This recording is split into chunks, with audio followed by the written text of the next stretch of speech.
Hey guys, welcome to Cheat Sheet with me, Sneha. On the show today, what to do and not do when filming animals in the wild. National history filmmaker Jonny Keeling joins me for a chat, and I can't wait to find out.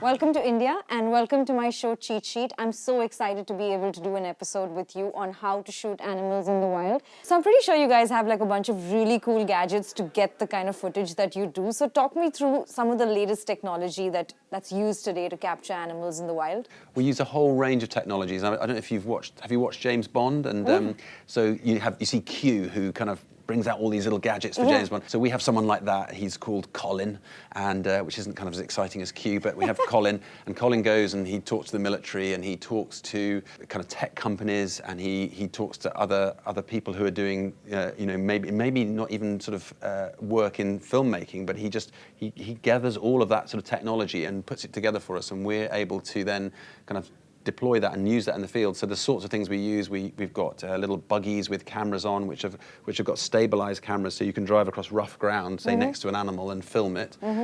We've got drones, of course, are really amazing now. Getting fantastic high quality footage. And the drones can stay up for 30 minutes. Okay. They can fly maybe sometimes up to a couple of miles away. Really, really good high quality footage. And then we have a special kind of dome as well at the moment, which we're using a lot on Blue Planet 2, which is you can film above the water and below the water, so you get a really unique perspective. You can see a little, right, we've just been filming some penguins at the surface, and then their predators beneath, and the penguins are looking, they can't see it, but the audience, we see everything. So that's kind of interesting. Yeah. So there's lots of different gadgets. And little mini cameras. We've got a guy who uses 3D printing to print and design and then print a little sort of camera housing, and then he'd made a collar that would fit on, meerkats, the little sort of like mongoose things. Right. We can put it on wild meerkats that are very relaxed with us, and then you can see all down their burrows, and you see what the babies are doing. So we're getting really interesting behavior and things that the scientists hadn't seen before. So yeah, whatever we can do, any, mini camera or, stabilized camera, all sorts of different things, yeah. Sounds so exciting. Yeah, I wish I could just like rummage through your backpack when you're on one of these shoots. As a wildlife filmmaker, what am I going to find in your backpack at any given time, besides the gadgets? This is the personal question. Yeah.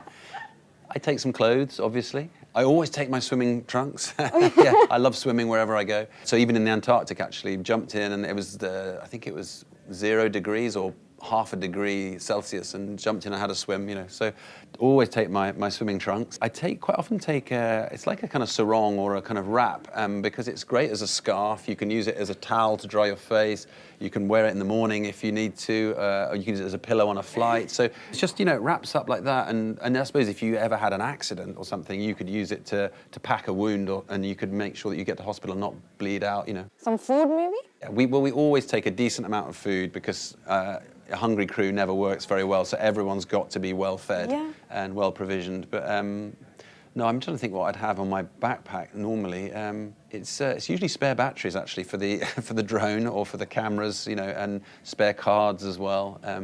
And usually just want to make sure that when you're there, you're getting the moment, and someone doesn't turn to you and say, "Hey, have you got a battery?" And say, "I don't have anything." I mean, you don't want to be embarrassed. You want to work together as a team. Yeah. So when it comes to prepping for that iguana and snake chase, honestly, I really can't get enough of it. The clip went viral, of course. I want to know everything that went into creating that clip. So talk me through that entire experience. There were 2 film trips. One went one year, one went the next year, to get all the elements that were required of that behaviour. And I went on the second trip, so I was fortunate that I knew a lot of the background beforehand. But we took 2 camera operators. We went to the Galapagos. We sailed from the main island. We sailed on a big wooden ship that looks like a pirate ship. I mean, it had like a pirate flag on it, actually. It really is. It's like something out of Pirates of the Caribbean.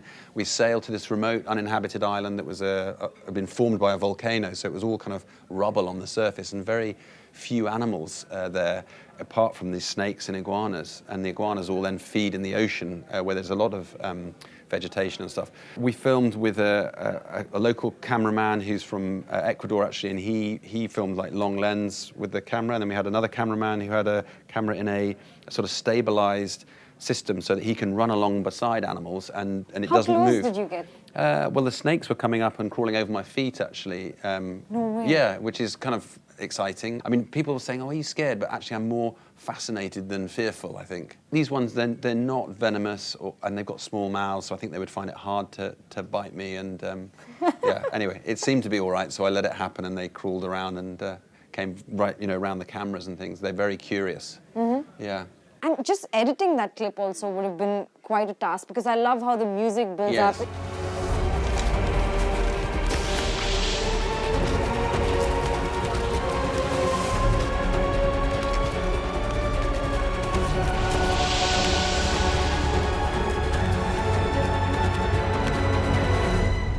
Once you capture the footage, what happens next? We go back home, and along with all the sequences, we gather all that footage together and we categorize it, into different shots. So, like, these are my snake shots, these are my lizard shots, or whatever. And we have brilliant, brilliant editors who pull that together and start to kind of piece the story together. And we have composers. We've been working with Hans Zimmer, who's a famous composer. Yeah. So we've been working with them. They're brilliant, him and his team. And so we send things backwards and forwards to them, different cuts, and say, what do you think? And it's, again, a collaborative process, and a process which builds over time, and you have weeks and weeks in the edit, and eventually you come up with something you think, that feels right, I really like that. But we still didn't really know whether the audience would like it. We're full of self-doubt, really. We always think, is it good enough? Will the audience like it? Have we done a good job? And then, it went out, and actually everyone loved it. And we thought, oh, that's good, So it's difficult to know what's going to be a big hit. But obviously, in retrospect, you think, oh, yeah, I can see why. But at the time, you're just thinking, I don't know if this is good enough, What have you learnt about animals, especially for someone looking to get into the world? What are the don'ts when it comes to shooting animals? Well, maybe it's easier to say what you should be doing as well. Sure. I mean, in terms of with animals, you need to be patient. You need to observe every little detail. You need to know, like, well, what does that head turn mean? What does that ear flick mean? Are they going to be? What does it mean? Well, it depends what animal it is. I mean, it could mean that it's angry. It could mean nothing. I mean, we filmed lions hunting elephants for Planet Earth. I mean, they were incredibly clever. 30 lions at night in Africa. They would be laying down, and we'd drive the vehicles close, we'd watch them, and they'd all be asleep, and you think they're not going to do anything, But after a while, we realized that just a little kind of movement or an ear flick, and suddenly they would all be up. That would be one female would lead, she would be up, and all the others would just jump up, even without any vocal communication, and then they'd all be rushing at the bushes, and we'd think, well, what are they rushing at? And the elephants would come out, so the lions knew the elephants were coming before we did, and the other lions all knew exactly what each other was doing, and so little movements like that, and we learned quickly. We're looking at the female, she'd do that, and they'd say, it's going to happen, just a little head movement. So you learn to read natural signals. You're bound to have had some near-death experiences. So what does one really do in a situation like this? Panic. I mean, generally, the closest near-death experience I had was in Australia, and I had a head-on car crash with a massive truck, and I wrote the vehicle off, and actually I came out with just a few scratches and a little bit of blood, but it was fine, and the car got rolled over. But it was just, so that's a near-death experience. I mean, generally with animals, you can read those situations, you can see where if the animal's starting to look aggressive, you can back away, generally. We don't want to be in a situation where we're harassing the animals, so generally you're trying to keep everything as calm and as gentle as possible. I mean, the lions and the elephants was definitely some close and dangerous experiences, close encounters. We would sit on the vehicle. We had open back vehicles so that we could move the camera around freely at night.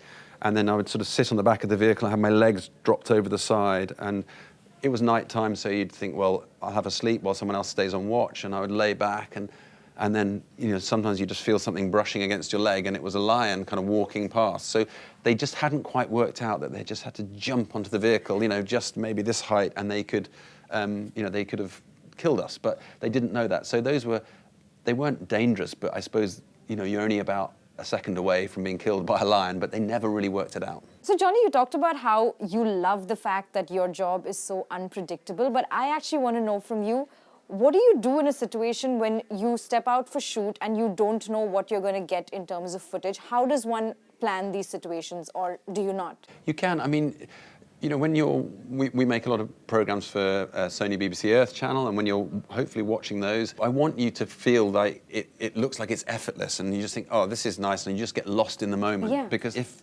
that's true, then we've done our job properly, because we go into a huge amount of effort to make it effortless for you to watch. So all of that preparation, on some of these series like Planet Earth 1 and Planet Earth 2 and things, they're like 4 years. And so the preparation is all the scientific research, it's contacting people on location, it's sorting out the logistics, the permits, what cameras are we going to use, who's the team we're going to take. And then, when we go out, of course, we've prepped everything. What's our plan A, what's our plan B? And then maybe things all, don't work out. So we have to remain flexible, but everything's planned, and it means that, probably 2/3 of what you think you're going to get, you get, and then something strange happens. You're filming a monkey and suddenly a snake appears. You can't predict that's going to happen, but you have to react to that and think, I know my story, and I know that will fit nicely into it. So, you have to be poised, ready for those sort of lucky moments. But no, we prep and then prep again, really. So finally, for someone who's looking to get into your world, what would be the piece of advice that you would give them, things that they should be doing? And more importantly, what do you look for when you're putting your crew together? I look definitely for people who are passionate, that are good team players, they're not selfish, they want to do something for the benefit of the project. They don't want to say, well, what's in it for me?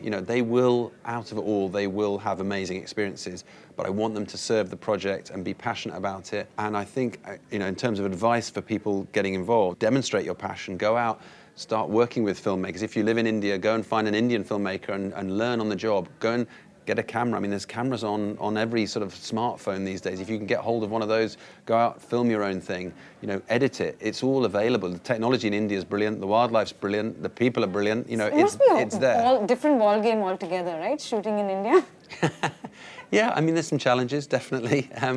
But I really, I love the food, so that makes a big difference. I love the people here. Everyone's super friendly and helpful and engaged, and in every country there's frustrations, because there's cultural differences and things, but that's part of the fun as well, really, isn't it? I like it. I think India's a wonderful country. Thank you so much. It's been a pleasure to have you on the show, and I'm going to pick up my camera and give this a shot like you just said. Thanks so much for chatting with me. Thank you very much. Thank you. There have been tons of requests for a cinematographer and a choreographer on Cheat Sheet. I'm going through all your comments, and I'm going to be lining those up very soon. Who else would you like to see on the show? Leave me a comment, and I will be sure to get cracking on it. Thanks for watching, guys.